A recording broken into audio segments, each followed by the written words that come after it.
Welcome to the Bosman Viewing. Today we're going to talk about an obscure player, one with a very famous last name. But before we get started, let's see what this guy could do.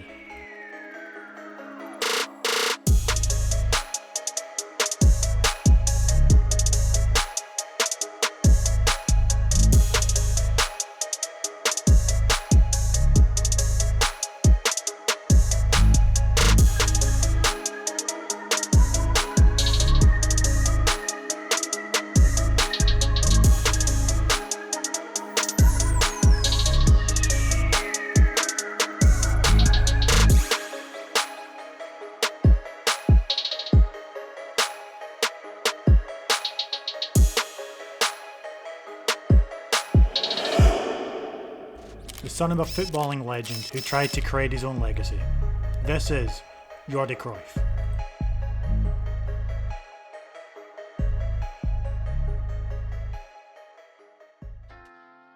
From the Netherlands, born and raised in Amsterdam, Jordi couldn't have asked for a better childhood, especially when you want to become a footballer, since he is the son of the footballing icon, Johan Cruyff.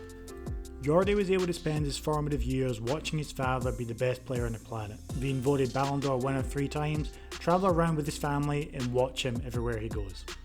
Under the watchful eye of his father, Jordi started to show early promise, at which point they decided to get him into a professional club, and they decided to opt for the famous Ajax Youth Academy. His father was the manager of the club at this time, and they ended up producing some world famous players, but once Johan got a move to Barcelona, Jordi followed suit and moved to the Barcelona Youth Academy.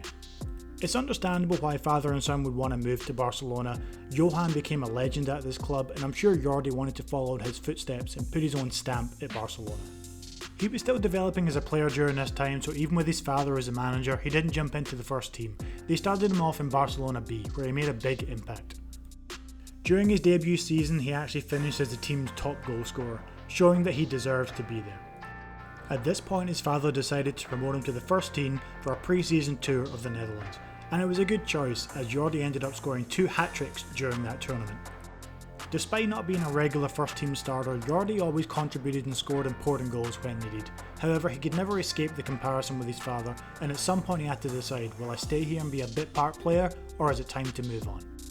After doing a lot of soul searching and talking to his dad, they decided the best thing to do was to leave Barcelona, and he opted to join Manchester United. Expectations were high for the player when he moved to Old Trafford, however he was not guaranteed a first team place as he was joining a squad full of world class players. Things did start off well for Jordi. He made his debut in the Charity Shield win against Newcastle and also played in the opening fixtures, scoring goals against Everton and Blackburn. However, by November 1996, this was when Jordi suffered a serious knee injury that started to mar the rest of his career, now suddenly realising he may be a bit part player again. On the recovery trail, Jordi decided to change the name on the back of his shirt and try and reinvent himself to recover and get back from these injuries.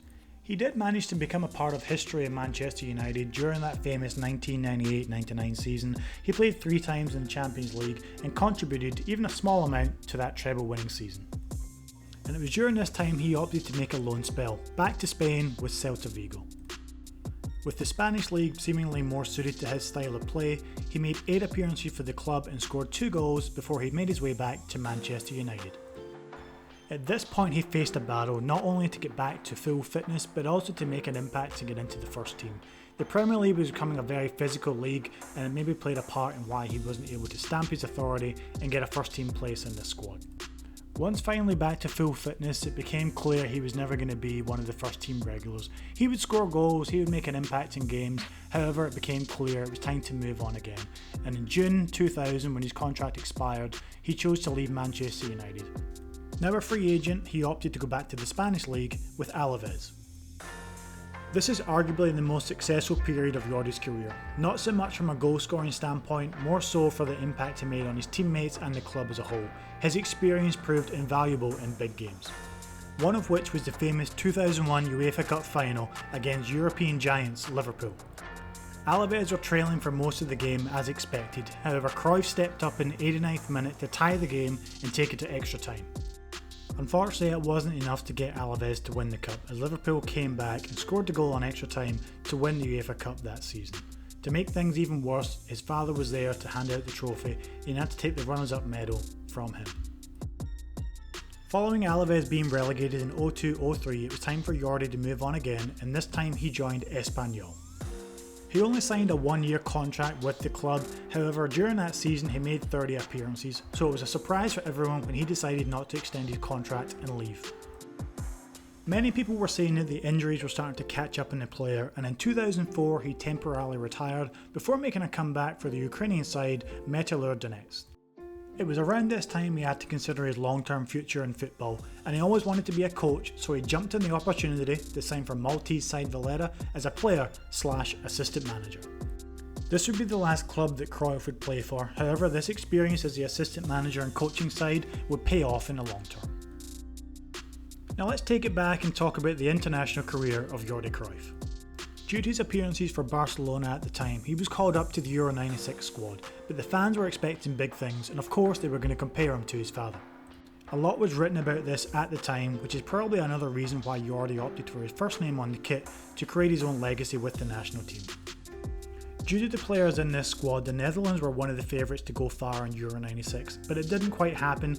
They scraped through the group stages and really didn't go any further, being knocked out by France on a penalty shootout. On a positive note, Jordi was able to score his one international goal against Switzerland at Euro 96, so in total he made 9 international caps, scoring 1 goal.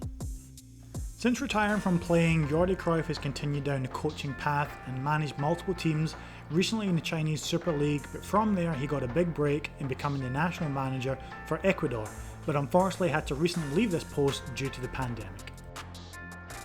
Sadly for Jordi, his father passed away in 2016, which was a massive loss to him, his family and to the world of football, where everyone rallied together and paid their respects to the great man. It was never going to be easy becoming a professional footballer when your father was Johan Cruyff. The comparisons were always going to be there and feeling like you're living in his shadow. However, looking back at his career and the clubs he played for, he may not have hit the heights of his father, but he had a career to be proud of. We hope you enjoyed the video. This is the Bosman Viewing, so if you're new to the channel, check out our other content. We've got lots of different football videos on here. If you enjoyed this, if you could thumbs it up, that'd be great. Subscribe, and we'll see you on the next one.